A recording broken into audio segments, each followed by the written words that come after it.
आणि एक महत्त्वाची बातमी, प्रवीण तरडे यांनी मतदानाचा हक्क बजावलेला आहे। पुण्याच्या मतदान केंद्रावर त्यांनी सपत्नीक मतदान केले। पुण्यामध्ये यंदा तिहेरी लढत पाहायला मिळते। दरम्यान प्रवीण तरडे यांच्याशी संवाद साधलेला आहे आमचे प्रतिनिधी सागर आव्हाड यांनी। पाहूया। प्रवीण तरडे त्याचबरोबर देशपांडे आणि इतर अभिनेते जे आहेत ते मतदानासाठी सध्या बाल शिक्षण केंद्रावरती दाखल झालेत। सर, मतदानाचा हक्क बजावलाय का? होय, आता जस्ट सकाळी येऊन काय गर्दी खूप होती त्यामुळे जरा 8 वाजता बजवायच्या ऐवजी 10:30 झाले, बाकी काही नाही। मला असं वाटतं की यावर्षी चित्र जरा वेगळं आहे, कारण सकाळपासून गर्दी सगळ्या पुण्यामध्ये दिसतेय। प्रत्येक रस्त्यांवर प्रत्येक बूथवर भरपूर गर्दी आहे आणि मला वाटतंय जरा यंदा मोठी टक्केवारी बघायला मिळेल।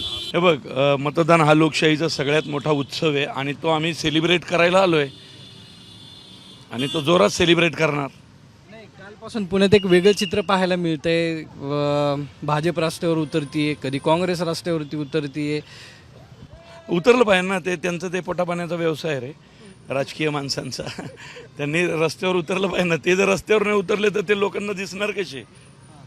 लाईन पण नाही ना उतरला, सामान्य माणूस नाही ना उतरला रस्त्यावर, मग पुणे शांत आहे आणि पुण्याची परंपरा शांत असण्याचीच आहे, लक्षात ठेवा।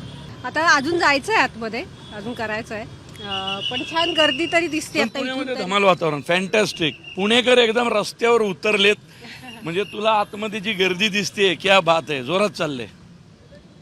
प्रवीण तरडे असतील, इतर कलाकार असतील, ते सध्या मतदानासाठी मतदान केंद्रावरती दाखल आहेत। कॅमेरामन आदर्श कटकेसह सागर आव्हाड, साम टीव्ही।